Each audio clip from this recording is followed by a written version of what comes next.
Raj has done such a wonderful performance. Amazing. बिल्कुल वो role में खो चुके हैं and he has really lived the role of Shrikant. My art is too spiritual, it's too meditative for me and I love it. India को blind capital of the world भी कहा जाता है क्योंकि पूरी दुनिया में सबसे ज्यादा ब्लाइंड लोगों की आबादी हमारे देश में ही है। तो इनकी संख्या में तो हम सबसे आगे चल रहे हैं, लेकिन जब बात आती है इनके एम्पावरमेंट और रिप्रेजेंटेशन की तो बात ही छोड़ दो।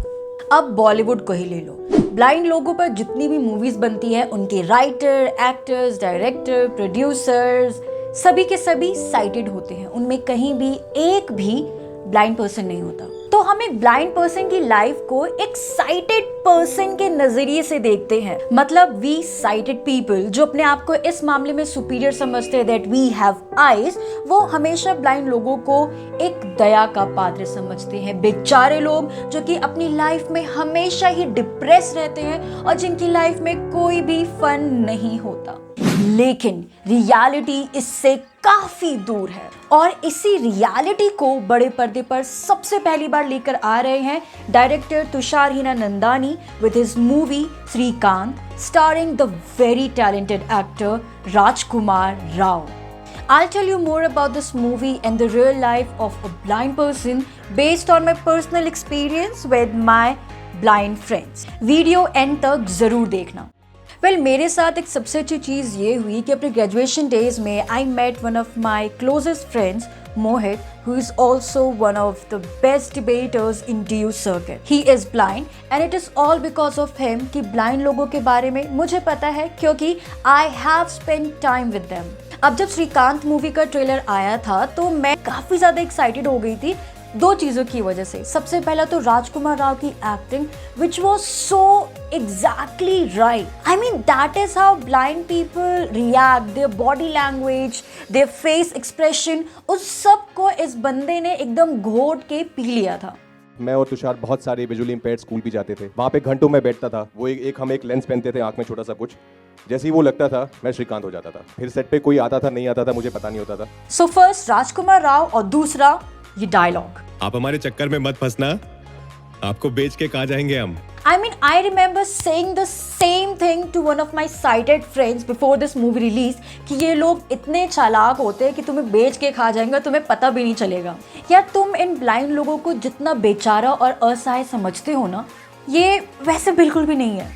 ब्लाइंड लोगों पर बनने वाली बॉलीवुड की मुझे दो मूवी सबसे ज़्यादा अच्छी लगी। सबसे पहले 1980 में नसीरुद्दीन शाह की स्पर्श, जिसमें वो एक ब्लाइंड स्कूल के ब्लाइंड प्रिंसिपल का रोल करते हैं। उसमें उनकी एक्टिंग लाजवाब थी। But I would say and I must say कि श्रीकांत में राजकुमार राव ने नसीरुद्दीन शाह से भी बहुत ज़्यादा अच्छी एक्टिंग की है। स्पर्श को बेस्ट फीचर फिल्म का नेशनल अवार्ड मिला था।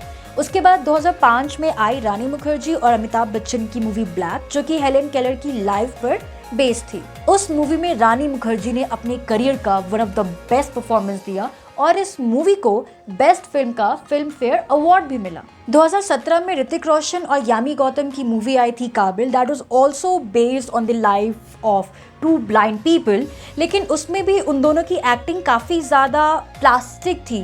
That was good, I won't deny, लेकिन उनका बॉडी लैंग्वेज और फेस रिएक्शन वैसा नहीं था जैसा एक एक्चुअल ब्लाइंड पर्सन का होता है। They were the fancy blind people.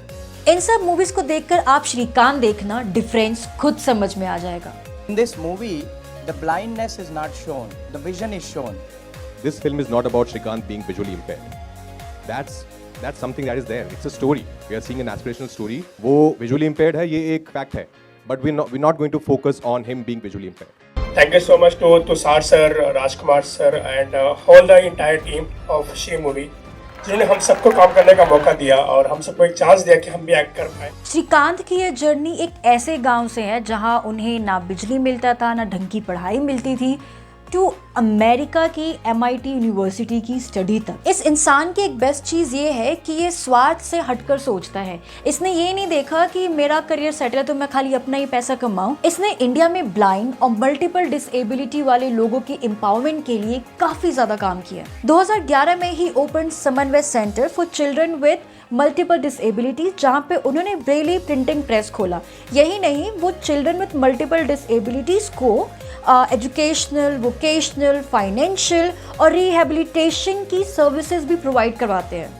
In 2012 he open Bolant industry, जो कि सभी वेस्ट मटेरियल से क्राफ्ट पेपर बनाता है। ये आइडिया रतन टाटा को इतना ज़्यादा अच्छा लगा कि उन्होंने इसमें फंडिंग करने का डिसीजन लिया। फिलहाल वो सर्ज इम्पैक्ट फाउंडेशन के डायरेक्टर है, जो कि सोशल एंटरप्राइजेस को सपोर्ट करता है। सोशल एंटरप्राइजेस वो स्टार्टअप्स या बिजनेस होते हैं जो कि अपनी कमाई के साथ साथ सोसाइटी के एम्पावरमेंट और उसके डेवलपमेंट के लिए भी काम करते हैं। जैसे श्रीकांत की बोलांट इंडस्ट्री, जो कि कचरे को रिसाइकल करके ना सिर्फ पर्यावरण को बचाती है, बल्कि अपनी इंडस्ट्री में ज़्यादा से ज़्यादा डिसेबल लोगों को नौकरी देकर उनको एम्पावर भी करती है। ये श्रीकांत की वजह से ही है कि आज एक ब्लाइंड स्टूडेंट साइंस पढ़ सकता है। उसे IIT एडमिशन के लिए मना नहीं करेगी। कोई भी एजुकेशन बोर्ड उसे साइंस पढ़ने से मना नहीं कर सकता।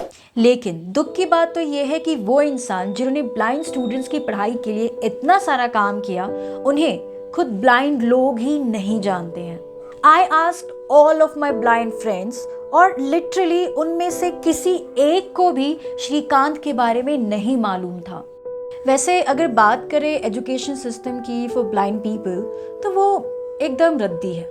मैंने ब्लाइंड लोगों के बहुत सारे एग्ज़ाम लिखे हैं और उसमें उनकी हालत ये होती है कि इंग्लिश का पेपर, लेकिन उनको इंग्लिश का ई भी नहीं आता, but still they will score more than 80%, क्योंकि वो पहले से ही ऐसे राइटर्स का जुगाड़ करके रखते हैं जिन्हें उस सब्जेक्ट के बारे में पता है। मतलब अपनी ब्लाइंडनेस का फ़ायदा उठा के they can do open cheating. अब जब आप पैसे दे के यूं ही आराम से पास हो सकते हो, तो पढ़ाई कौन करेगा? और अगर कोई पढ़ाई करता भी है तो ऑब्वियसली ये सब देखकर वो डीमोटिवेट ही होगा। जब मैंने यही चीज़ अपने ब्लाइंड फ्रेंड से डिस्कस की, तो ही वाज लाइक कि मनीषा, जब हमें ढंग से पढ़ाया ही नहीं जाता तो तुम कैसे एक्सपेक्ट कर लेते हो कि हम ढंग से लिख पाएंगे? वैसे हमारा एजुकेशन सिस्टम इतना ज़्यादा फक्ड अप है। ये जब हम साइटेड लोगों से रट्टाफिकेशन करा के हमें रट्टू तोता बनाता है, तो हम इससे क्या एक्सपेक्ट कर सकते हैं कि ये ब्लाइंड लोगों को ढंग से पढ़ाए? कॉलेज में इनके बुक्स तो ढंग से अवेलेबल नहीं होते। अपने एग्जाम का राइटर्स ढूंढने के लिए इन्हें स्ट्रगल करना पड़ता है। वैसे ये प्रॉब्लम सॉल्व हो सकती है अगर सभी इंस्टीट्यूट इन स्टूडेंट्स को राइटर्स प्रोवाइड करवाएं। स्कूल और कॉलेजेस में रिजर्वेशन से एडमिशन देकर कुछ नहीं होगा। द इंस्टीट्यूट मस्ट इंश्योर कि जैसे हम साइटेड लोगों के पास एक रीडिंग मटेरियल होता है, वैसे ही ब्लाइंड स्टूडेंट्स के पास उनका ब्रेली स्क्रिप्ट में रीडिंग मटेरियल या फिर ऑडियो बुक अवेलेबल हो। दिल्ली की सड़कों पर, खासकर नॉर्थ कैंपस में, ब्लाइंड लोगों के चलने के लिए जो ब्लॉक्स बनाए जाते हैं वो जगह जगह पर टूटे हुए हैं। कई ब्लॉक जाकर सीधा पेड़ में लगते हैं तो कई गटर में गिरते हैं। अब गवर्नमेंट कम से कम इतना तो कर ही सकती है कि वो उन ब्लॉक्स को ढंग से सेट करे, ताकि एक ब्लाइंड स्टूडेंट के पास इतना तो ऑप्शन हो कि वो सड़क पर चल सके। तो ये कुछ ऐसी प्रॉब्लम्स है जो कि मैंने अपने ब्लाइंड फ्रेंड्स को फेस करते हुए देखा है, which I thought is necessary to share.